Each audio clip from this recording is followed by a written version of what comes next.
everyone. My name is Sharzad. I am really excited to bring you this new conversation series that I have been so passionate about. I am interviewing teenagers, parents, and educators about the harmful and potentially harmful effects of social media on teenagers. And I'm collaborating with the Organization of Social Media Safety for this whole conversation series. Today, I am interviewing Zainab, a beautiful teenager who has been so gracious in letting me pick her brain and pull the curtain back on what life is like as a teenager with social media. So here we go. Enjoy. Sanam, thank you so much for agreeing to talk to me. I've been really curious about the teenage experience with social media for a very long time now, probably for 5-6 years. I always think about myself as a teenager and how I would have navigated social media, and it would not have been pretty. I'm really curious to hear your experience, but let's start with, where do you live and how old are you? So I'm from Annapolis, Maryland, and I'm 18. I'll be starting college in the fall. Congrats. So I want to talk to you about your relationship with social media. When did you get online? How old were you? I think I was like 14 or 15. I think it was like beginning of high school. Okay. And what did you start with? Like Instagram? I feel like you probably don't do Facebook, right? No, I don't. I laugh because that's like more my generation and older, but I feel like teenagers think of Facebook as like their mom's social media, right? A little bit. I don't think I know too many people my age that use Facebook that much. Okay. So but I did start with Instagram. Okay. And what kind of things did you post? Just like if I had pictures that I liked from like, especially when we were on trips and vacations, like things like that, I would try and like document that a lot because I knew I would get a lot of pictures from that. And how did posting make you feel in the beginning? I don't know. It was just fun to see it, like interacting with my friends through the comments and stuff like that in terms of my posts. And I felt like it was nice to be able to see other people's posts because it's sort of like you learn a good amount about like people that are more distant from you, people you don't see on a daily basis. Would you say most of the people you followed and that followed you, you went to high school with? A good majority, yeah. But there were also people from like other schools in the area or like people that we had basically mutual friends. Was social media like a really big deal at your high school? I have this like vision of high school today where kids are just filming everything at school. Is that, am I way off or what was it really like? It kind of depends on the person, honestly. Like there are some people that like don't use social media and it's not like everything revolves around using social media, but I would say social media is like the biggest source of like information and stuff. Like when big things happen, you see it spread all over people's stories and stuff like that. So, and it's a good way to like socialize. So if you meet someone new, instead of asking for like their phone number, a lot of time you'll ask for like their social media, like their Snapchat or their Instagram to talk to them there rather than giving out your phone number. So I think it was a way to like be more social without having to like extend like personal information kind of thing. But it's not like it's a huge part of like everything you're doing, you're putting on Instagram and stuff like that. Most people don't do that. It's usually like special occasions or like nice pictures, or if you're out with your friends and you want to document it. Did your high school, since it sounds like you were 14, you were probably a freshman in high school then when you started, did your high school have rules about being on your phone while you were at school? It depended on the teacher because honestly, some teachers basically it was like during instruction time, don't use your phone and don't be on social media when you're not supposed to be. But other times we would use our phone for class or like if you finish your work early, the teachers wouldn't care too much. So from 14 to now, do you feel like your relationship with social media has changed for the better or worse? And can you talk about that? I think it's gotten a little bit better just in terms of knowing how to like navigate it because social media sort of has its own set of social cues and stuff, which are hard to like, you're nervous going into it, trying to figure out because you don't want to do something that might seem weird, but you're not sure whether it seems weird or not yet and how you interact and what kind of things. Like I was way less likely to post stuff earlier on because I was like, oh, nobody wants to see this. Like, it doesn't matter. And now I think I use social media more for like myself kind of, and it is to like interact with my friends still, but I'll do it more easily. I'll post more pictures of myself, and it's not just the pictures that look absolutely perfect. It's also just from events that were important to me and stuff. Do you feel pressure to like look a certain way online? I don't think it's like a specific way I have to look, but I definitely am like, when I'm looking at pictures of myself, I'm going through and trying to pick the best one that I want to post. And if I don't like them, I'm probably not going to end up posting. Do you feel like having so much access to social media at such a young developmental age has changed your view on like body image, or have you struggled with any mental health issues because of the access to maybe like a perfectly curated feed, or a really filtered face, or a photoshopped waist or something? Do you think it's changed? Like, it sounds like you have a really great, healthy relationship, which is awesome. Mm-hmm. I love hearing that. But do you think it's harmful, or do you think you were ever susceptible to the harmful effects of it growing up? I think it definitely can be harmful and stuff when you see some people that are maybe getting more likes than you, or like that you think fit a beauty standard better than you. I think that's something that people are recognizing more, though, that like they're aware that that issue exists and trying not to only focus on that one beauty standard. Like there's been a lot of like social movements on social media about trying to stray away from that. But it definitely does still exist. Like you see different things that get promoted more and things like that. And a lot of times it's because of those reasons. How important is representation to you? Like, how important is it for you to follow like Indian influencers or icons? How does that make you? How important is that? It's definitely really important to me. And I remember before looking and seeing like celebrities and stuff, there was much less representation and all of that, that when you had somebody that was Indian that showed up, it was like this crazy, exciting thing. And you like had to support it, which obviously you wanted to, but sometimes it was just the fact that there was representation and not even what it actually was. Somebody referenced their phone as this little pocket of porn and violence that they can just pick up and look at anytime. Do you feel like that's true? And do you feel like kids of your generation have seen everything? So I think it comes down to like, that's another thing that like with parenting that you have to control. Like you have to accept the fact that your kid, if they choose to, has access to that stuff. And you sort of have to explain why that's wrong. I don't think you can just set a rule of don't go to this, because if you don't give a reasoning, they're not going to understand and they're going to look at it. And that's not good to look at that stuff at such a young age.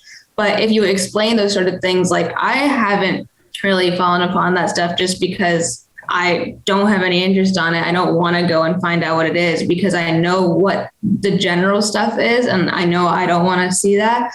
But it's just a matter of you know that you have access to it. You just have to consider whether you're going to take advantage of that access or not, which I think is the biggest issue of you have to be able to teach that. It's a balancing act of you want to be able to use social media and the benefits of it, but you have to be educated and know what you're doing going into it. So kids that are like much younger, like 11 or 12, if they don't know all of that stuff, or they're curious and they hear like these words and they want to look it up, I think that's kind of when you have issues. And it's just, you have to just educate them before they go on social media. Do your parents have, I know you're 18 now, but up until you weren't 18, did your parents have access to your social media accounts? Yeah, they said that they have to have like all of our passwords for me and my brother.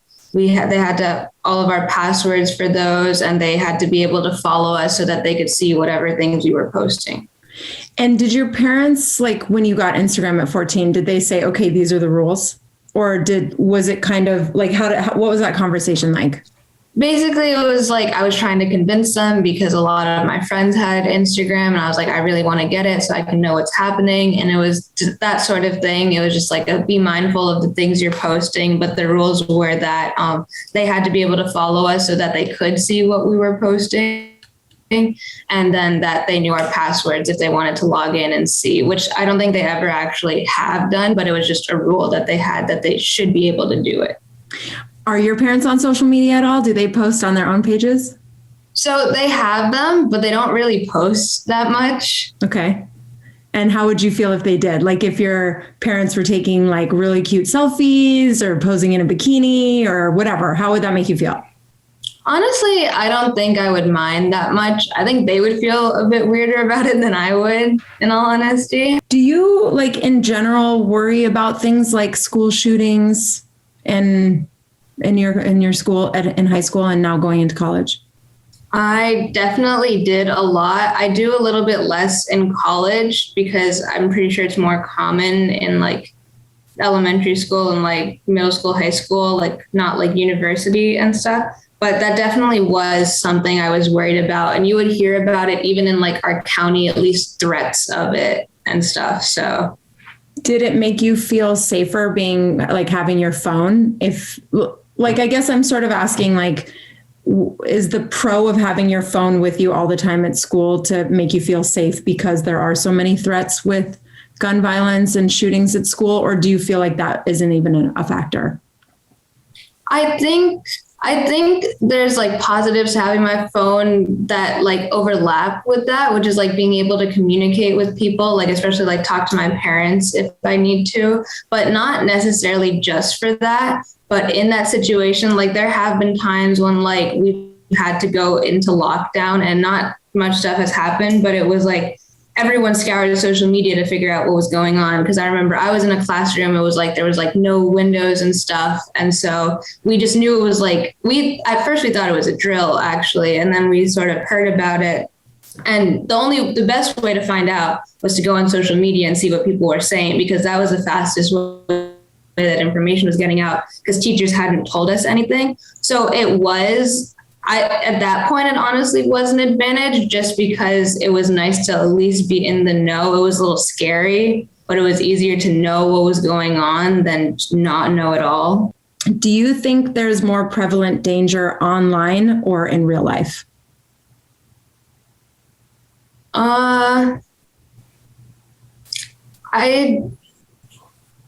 I feel like in real life, but I feel like you're sort of more exposed to even the real life things online. So like we saw a lot with the whole like Black Lives Matter movement. Everything was documented on video and you could see all of that. And that was violence that you faced in real life, but you were exposed to it on social media. And that still does have like damaging effects mentally, like just witnessing that kind of stuff.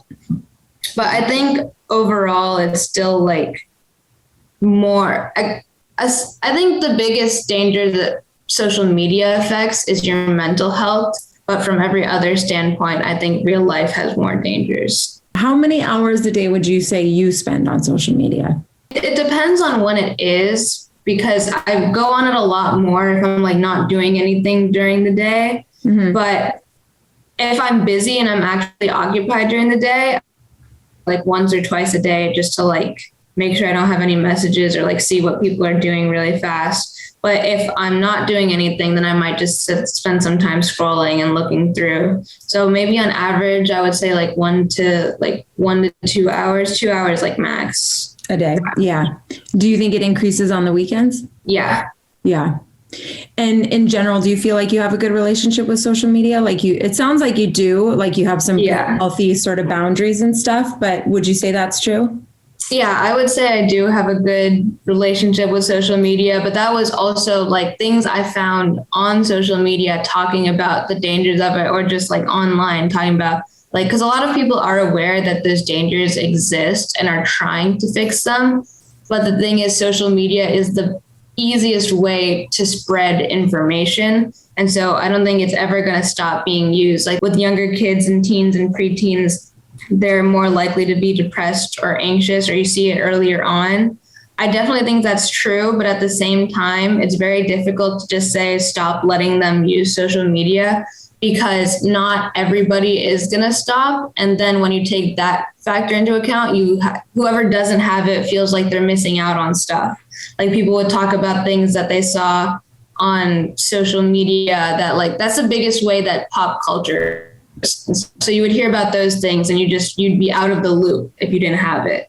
Right. So you kind of have to have it. So I think people are aware of that, and they're trying to make people take better approaches to their social media.